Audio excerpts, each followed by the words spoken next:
Welcome, first of all. I'm from the University of Malta, from a small center, actually called the Center for Environmental Education and Research. And my specialization is actually education for sustainable development. And today I will be giving more of a theoretical framework of why I think that universities and permaculture practitioners should work closer together. So I called my presentation Permaculture at the nexus between academia and practitioners. And I think to understand the need for universities and permaculture practitioners to collaborate closer together, I think we need to reflect a bit about the big picture, about the global challenges, about where do we stand as universities, not where do I stand in my course, Introduction to Permaculture, but where do we stand as universities? What is the role of the university? And also what is the role of permaculture, not permaculture for my field, but like what is the significance of the permaculture movement when it is positioned in the global challenges that we face. So this is why I said it is a bit of a theoretical framework today. So I think we are all aware of the Agenda 2030 and of the commitment that the world through the United Nations and our country through signing up to Agenda 2030 is the commitment to reach the Sustainable Development Goals.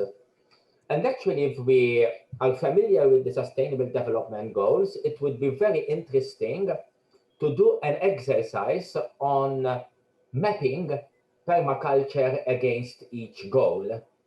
And I did some research on internet, and to be honest, I was surprised with how little this exercise has been done. In other words, I could find very little sources where you have a formal mapping between permaculture and the Sustainable Development Goals.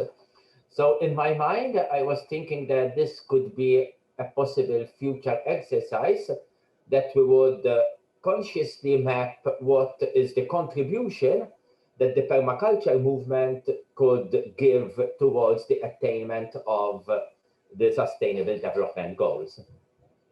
I did, however, find one or two initiatives which tried to do this exercise. So here, for example, is one website called permaculturejourneys.com, and they did try to map permaculture with the Sustainable Development Goals. And interesting, their conclusion was that permaculture remarkably supports all of these 17 Sustainable Development Goals and directly contributes to 13 of them. So according to this website, Permaculture Journeys, they named which of these 13 is permaculture directly contributing to. Of course, this is just one example amongst the 2-3 other examples that I found. So if we look at ending poverty, ending hunger, and so on, we can read them. It's 1, 2, 3, 6, 7, 9, 10, 11, 12, 13, 14, 15, and 16. I was also pleasantly surprised that it is written that permaculture remarkably supports all of these 17 SDGs, but I was actually disappointed that SDG 17, which is about building partnerships, was not considered as directly contributing. So I actually thought that if my talk is about the relationship between permaculture and university, I would in the future like to see permaculture remarkably supports all of these 17 SDGs and directly contributes to 14 of them, because I would like SDG 17, which is about building partnerships, to be actually formally recognized. Also, my Zoom, my PowerPoint is getting blocked, but it's okay. Yeah. Also, in our teaching at university, we try to help our students understand that no problem can be solved from the same level of consciousness that created the problem. So, in other words, if the global challenges that we are facing, as enlisted in the Sustainable Development Goals, are the result of a mindset, are the result of a particular worldview, are the result of what we call a paradigm, we will never reach these 17 Sustainable Development Goals if we keep on working within the mindset, within the worldview that actually created the problems we are trying to solve. So at the background of my presentation is this idea that no problem can be solved from the same level of consciousness that created it. And I found one slide that I use with my students. I actually spent 2 hours on this single slide with my students. Well, together we try and identify what are the ingredients of the dominant worldview, the ingredients of the dominant paradigm that has led us to the destruction of the environment, the climate change challenge, social exclusion, poverty, and so on. And amongst the ingredients that contribute to this dominant paradigm, we have a generally low valuing of nature, the idea that humans can dominate nature to produce goods, the general idea that economic growth is more important than environmental protection, the whole idea, but if it contributes to employment, then, potentially environment. The whole idea of compassion for those that are closest, which then would translate into the exploitation of other species and other peoples, and perhaps a fixation with the current generation, the immediate gratification. So concern for this generation only. The whole idea that we accept risk to create wealth. We put out products in the market and then we withdraw them later on when we realize the problems that they are creating. This whole idea that we will solve our problems through science and technology, but we do not focus so much on human behavior. And this emphasis on hard technology rather than soft or appropriate technology. This whole idea that we work as if there are no limits to growth. We work as if there are no real resource shortages. And the idea that we can continue consuming, while the Worldwide Fund for Nature has clearly calculated in a very scientific manner that if each person on the globe was to consume per capita what each person in the developed world consumes, we need 4 worlds, and we only have 1 world. This whole idea that present society is okay, we might just need sometimes some fine-tuning. So if we think that present society is okay, we can sort of continue in this trajectory. The whole idea that we have accepted hierarchy and competition, we have accepted complex and fast lifestyles as part of our dominant worldview, and the whole idea of left-right party spectrum politics and a politics which often doesn't give space to critical social movements and a politics that doesn't give space to civil society. So that is where we are now. So what I am suggesting is, how does permaculture position itself within this dominant paradigm? And how do universities position themselves within this dominant paradigm? Because the alternative paradigm, what we sometimes call the emerging paradigm, is in a way the opposite. It gives a high value to nature. It recognizes the holistic relationship between humans and nature. It considers the importance of environmental protection over economic growth. It extends our compassion to all species and all peoples and future generations.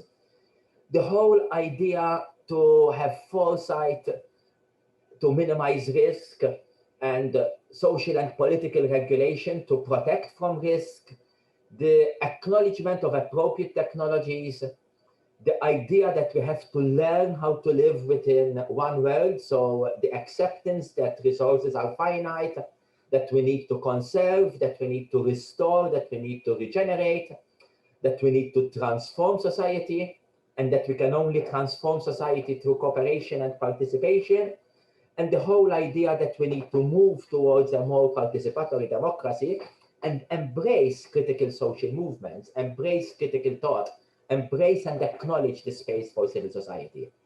So then my question would be, how does permaculture feel within this emerging paradigm? And how does a university feel within this emerging paradigm?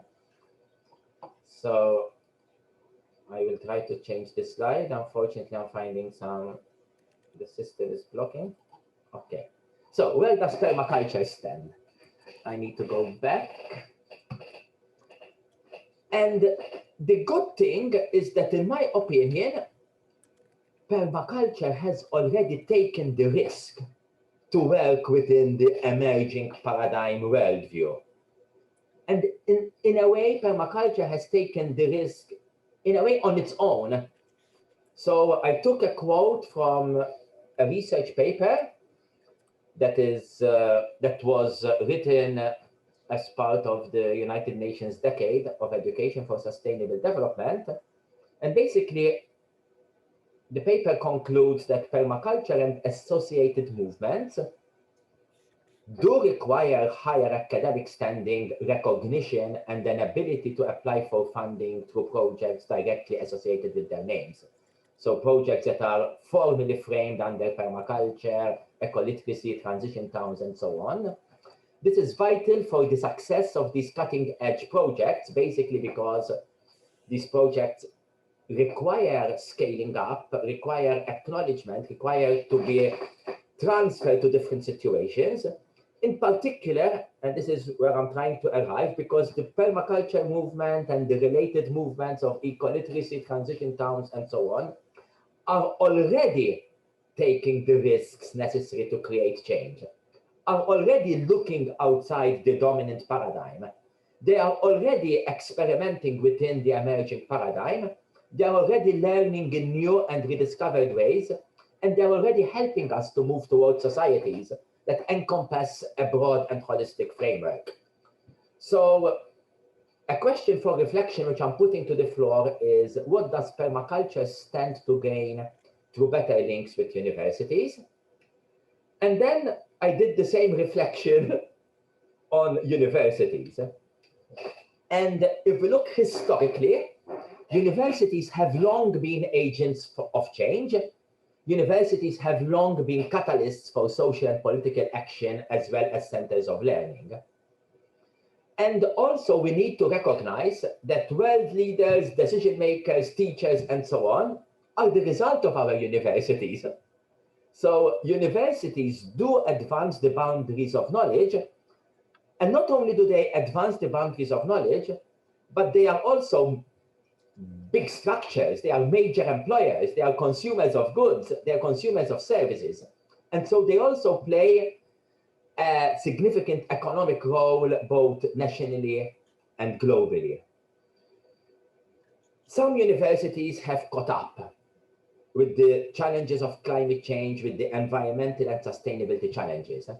Unfortunately, not all have caught up. You still have, for example, in some universities, an agriculture curriculum that is still linked to intensive farming and to the green revolution, without actually mapping how this agriculture curriculum responds or doesn't respond to the prevailing environmental and sustainability challenges. But the good thing is that universities are coming under an increasing pressure to engage with and respond to climate change and to respond to sustainable development issues. And this is not only through teaching and learning, but also through research and knowledge transfer. So my question, similar to the previous question, would be, now, the inverse, what do universities tend to gain through better links with the permaculture communities? So as part of my research for this talk, I went to the Greening of Universities Toolkit, which is a major document by the United Nations Environmental Programme that is supporting the greening of universities. And interestingly enough, although now the document is about 6-7 years old, when the United Nations Environment Programme looks at the universities globally, it concludes that evidence shows that many universities are struggling with the concept and agenda of university greening. And achievements today have been rather scattered and unsystematic. So this really is starting to introduce us to the possible win-win situation when permaculture and universities collaborate closely together, because the greening of universities is not just about the curriculum.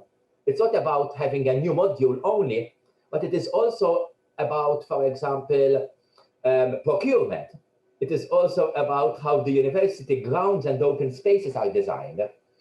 And when I did a Google search for the word permaculture, in this whole document of greening universities, it only appears once, and it appears completely as a side note in brackets.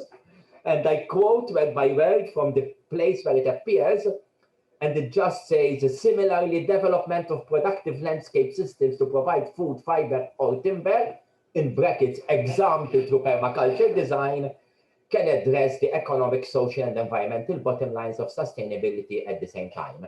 So this, in reality, shows that even in the endeavor of universities to become more green, permaculture is only a side note in a bracket, and this, in a way, reflects the reality that there isn't so much of a relationship between permaculture practitioners and universities, in spite of universities struggling with the concept and agenda of university greening. Okay, so I'm starting to conclude, but I would like to give you a taster of the beauty of the module that we have introduced in my university as part of this project. And I'm just going to quote some samples from my students' work. One student is saying, in my opinion, this is a huge acknowledgement. I feel that today's humanity has an urgent need to reconnect to its roots. It's not a question of reinventing the wheel, but of being humble enough to assimilate our ancestors' wisdom in our present-day thinking. And these are all reflections that our students are doing as part of their module.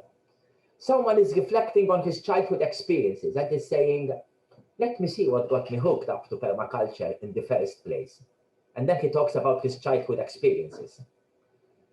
Someone else did a visit to the field of her family, and she said, I looked around the field, asked questions to the owner about what he has in the field and why things are placed where they were. I took pictures to further analyze back at home. Immediately, I noticed that the design of how things were placed had a few problems. However, not knowing much about the botanical aspect, I kept an open mind throughout the visit.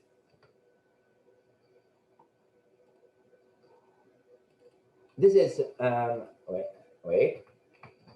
This is some more sample work. I will not read it all because I don't want to overshoot my time.